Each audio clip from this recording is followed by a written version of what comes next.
double-sided, yeah.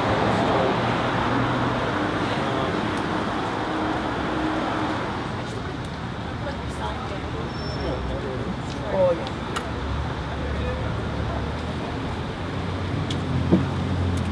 It's a pleasure to meet you. I'm so happy you're here. So, And let's just talk about how happy I am that Jordan's here. 'Cause that's yes, really what I know, and there's going to be other doggies I here hope too. so. Yes. I almost brought mine, and I'm like, nah, you know. We really need someone like Ari in order to bring people with disabilities forward, and someone who is really going to support accommodation and accessibility, and look at things that are so critical to people with disabilities, like employment and housing and transportation, accessible transportation. It's wonderful. He's really going to make a huge difference in the lives of people with disabilities, and I think that's going to also bring Toronto into being a really first-class, world-class city, and I think it's great.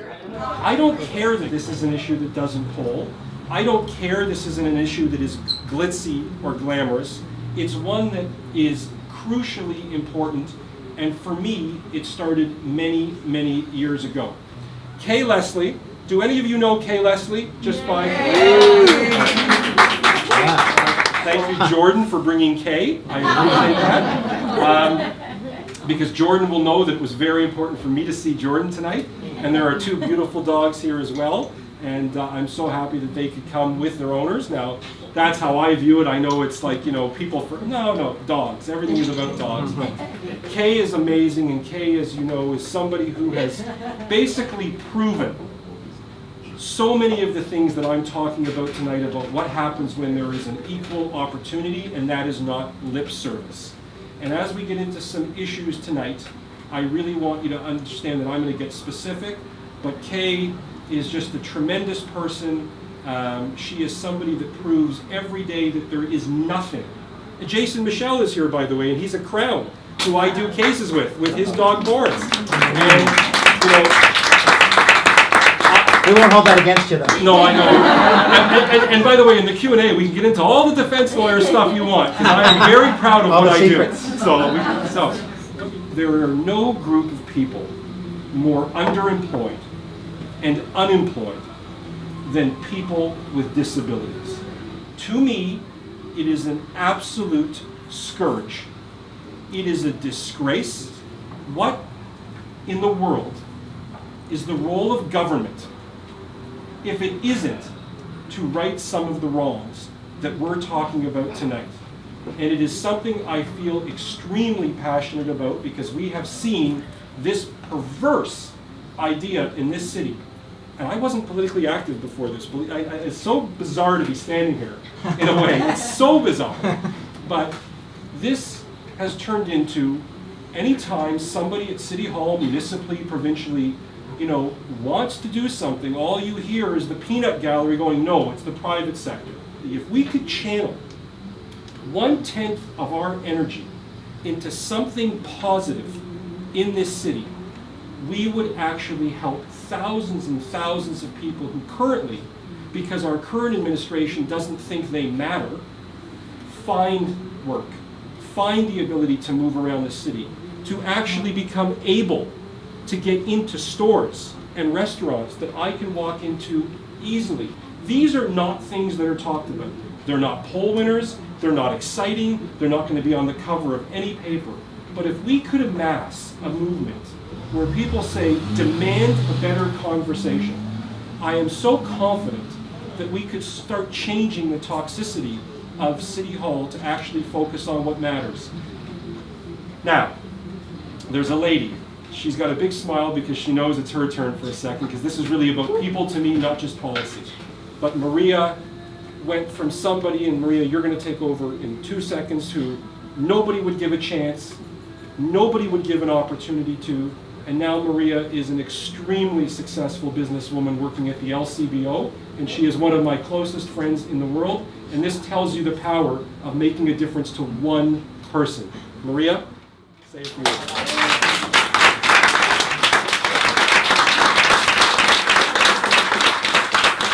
We met 11 years ago ago, it's almost the end of this month, that I went in for an interview and I really didn't know what to make of him. When he says he's the no BS candidate, he is. We met, he asked me a lot of questions, how did I get here, the subway, the this, the that, and I just really didn't know what to make of his direct personality. But the more we talked, What? The more we talked in our first interview, I thought this guy is the real deal. Like, he won me over. I really liked him. So he flat out said, "I like you. I'm definitely considering you for the position. You'll have to come back for another interview with other members of the executive." I came back, and the only thing that gave me confidence in that interview was looking at Ari, because the other two people on the panel, instead of listening to me, were more looking at my chair, kind of making interesting faces. I was an honor student. It didn't matter. I studied paralegal, so any area of law I'd studied, it didn't matter. They left, and Ari asked me, "What did you think?" I said, "I think one guy is all right with me, and I think another guy," and we're calling a spade, that's what we do, has an issue with me having a physical disability. He didn't listen to me, he stared at my chair, "How am I going to reach this or that?" I said, "I don't think I have a chance." So he flat out said, "I'll be honest, I really like you, so I'm going to push for you," which I thought was wonderful, but when we started getting really direct with one another, I said, "Please don't hire me because you like me, hire me because I'm the right person for the job." Lo and behold, I was the right person for the job. So the first couple of months was really, we were just getting to know each other, and we worked directly with each other every day. Never any social talk, no what did you do on the weekend or any of that. And within, I'd say 2 months, he says to me one day, "Where do you go for lunch?" We work near the Manulife Center. I said, "Oh, I go to Manulife or this or that." And he asks, "Have you ever been to the Colonnade?" You don't remember this, I do. I'm apparently old now. The Colonnade was a building just west of us that had a food court. And I said, "No." And he said, "Why not?" And I said, "Because," and he said, "I'll tell you why you don't go. There are glass doors to get into the building, and they're very heavy, and they don't have an automatic button." I said, "That's exactly why I don't go. It's very difficult to get in." So he turns his screen and shows me, he's been emailing the property management company saying, "I have an assistant who could stand to have another place to go at lunch. What can we do about getting automatic buttons?" Unfortunately, it was a heritage building, which creates a whole other issue about getting things like that. But this wasn't one email he tried to send to them. There was a whole back and forth thread where he right away says, "Wait a minute, there's condominiums in this building. What if someone wants to live here? They need access." But he did not give up. And this is one example of so many where after a few months when we got to know one another, I looked at him and I said, "Do you know somebody in a wheelchair?" He laughed. He said, "No." I said, "Did you break your leg when you were younger and have to use a wheelchair for 6 months?" He laughed. He said, "No." I said, "I don't get it. I don't understand how you are that intuitive and see things from my position." But that is because he cares. Like, I could tell you 11 years worth of stories like this. The day that I met him is one of the best days of my life because he's had such a positive impact on me. He not only helped me to break down physical barriers, but attitudinal barriers. Like, my success is partly a credit to him. He gave me a stepping stone, he gave me my first job, and helped me get my foot in the door in the world. So, I could go on and on, I'll stop gushing, sorry. I really could. When we parted ways working together after a couple of years, I'd written him a letter because we were never about gushing or emotional things back and forth. But I really wanted him to know what an impact he had on my life. So, at the end of that letter, what I'd said to him was, I have a favorite quote, Martin Luther King Jr. And it said, "The ultimate measure of a man is not where he stands during comfort and convenience, but where he stands during challenge and controversy." What I said was, to that day, I never met anybody who lived up to that quote until I met him. And to this day, it's true. So I talk to my friends and whatnot, people at work about him, and it sounds like I'm supporting Ari because he's my friend. No, I saw him in the working world, I saw how he handles situations, and I saw how genuine he is for something like this that he says doesn't pull, but he cares enough about it, and it's that important. That to me is who I want for my man.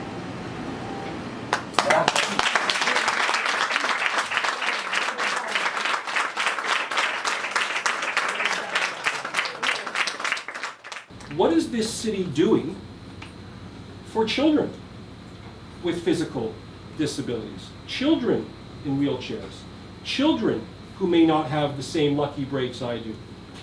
Are we a city filled with accessible playgrounds? Anybody able to say that? You know, there is a certain justice in not just waiting until somebody is 25 years old and able to, you know, vote to create affordable playgrounds, and whether it involves something that I'm not the biggest fan of, public-private partnerships. From the time somebody is a child, they should understand what it's like to interact with their peers. It's not enough to wait till they're 25 and already isolated. This is a city of more than 2 or 3 million people that should be making an effort from City Hall. This is not a Kathleen Wynne problem. This is not a Stephen Harper problem. That day in and day out, if City Hall isn't about giving voice to the voiceless, and I really do think, you know, somebody said to me, well, they're not really voiceless, and you shouldn't say that word, but to me, people are shut out from the debate because the numbers are small. Does anybody know the taxi issue in this city about making taxis accessible in this city? Well, what was the taxi lobby's position on this? This is, again, the line in the sand that has to be drawn. Why should we spend all this money when the numbers of people who will be using these taxis that we're making accessible are so small? Now, does anybody hear an inherent problem in that thinking? Because if we only did things because the numbers were huge, we would be the most uncaring society I can ever imagine. We can talk about issues that are so important, but if a certain mayor burps, it's going to be on the cover of the paper. And I'm at the point now where so much of what I'm doing is about drawing a line in the sand and saying that there's two Torontos. There's a Toronto that's obsessed with the sideshow, which continues and probably always will. And there's my view that when we keep calling ourselves, as I've said before, Toronto the good, without proving that we're Toronto the much better, I think it's an empty title to call ourselves when there's a whole group of people in the city that, in my view, and I see this every day, I mean, people remember I have a day job, there's a whole group of people being left behind, and I think it's time that people like me, who have had a lot of lucky breaks in life, start giving something back and not just talking lip service. I wanted to talk, and I said a few moments ago, about the news story was the TTC accessibility, making the stations accessible. Everybody know that issue? I would imagine many people in this room certainly do. There were targets, and like everything involved in accessibility, that target keeps getting kicked down the road. It's like our debt. Like, you know, if we're not going to talk about taxes, we're going to have them dinged after, and the debt's going to go up, and it gets kicked on down the road to people younger than us, people least deserving of it. Somebody like me shouldn't be running on, I'm not talking about taxes beyond inflation. And if anybody understands what happens when you say to people like me who can afford $100 more a year, a tank of gas a year, and we'll talk about this, to say that in the face of people, for example, who can't get Wheel-Trans, to say that when Wheel-Trans is poorly funded, to say that when now we find out that TTC stations aren't going to be accessible on time. This is a city that's completely under construction. Wouldn't everybody agree? Everywhere you go, this. Now, I think that's a good thing, even though it kills my commute. But you know, not everything is about me. That's another thing that I'm not going to spend 5 hours tonight. But this is turning into a city where everything is about me and about my and me and I, and that's no way to have a city. The idea that we should be living in a gated community kind of example is preposterous. What a minefield. What a minefield it must be for Kay and my other friends who are here tonight with guide dogs and visual impairment to walk through this city. I know, and I've heard this constant, people are walking into holes in construction sites. Now, you said, okay, so is this something that I would have thought about if I didn't want to be part of this community and part of this world? No, I'd walk by a construction site and say, geez, traffic's bad. But when you open up your mind a little bit, and this to me, again, is the function of City Hall and leadership. It is about moving the dial forward. How many people have heard of the difficulties that people with impairments of getting around, wheelchairs, visually impaired when somebody like me takes a day off of shoveling my sidewalk? Is that something anybody else here has heard of? Experienced it. That's right. And so, again, this is something where, well, we don't have bylaw enforcement officers and we don't have this. Well, hire 10 kids to go out and write tickets. I mean, don't get me started on the police budget and ticket writing, but you know, this is a city that could do so much more than pay lip service. And that's the term that always comes to my mind about these issues. What I am putting forward is, if I got a little bit of the stage or I was at a debate stage, I would actually come back at people and say, well, what if this was your child? What if this was your brother? It never connects to people unless you make it personal. It shouldn't have to be personal. We're speaking on the issue of accessibility, which to me is a very near and dear issue.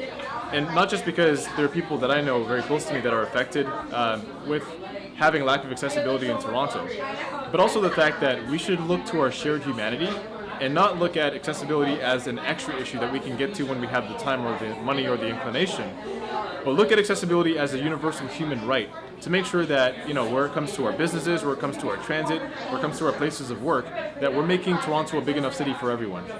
This is not a broke city.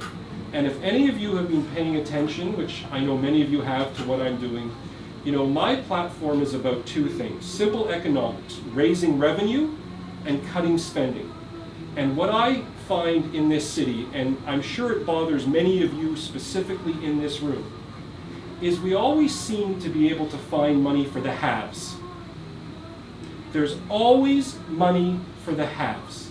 But what I'm finding is that for a lot of people who don't have voices in this city, people who are marginalized, and I mean people who are really, really good people who deserve better, we have a culture out of our city hall that constantly says no. But this issue of leaving people behind in a city that is full of riches, in a city that has successful people, in a city that has people like me that have been given so many breaks in life and started out a little bit luckier than most.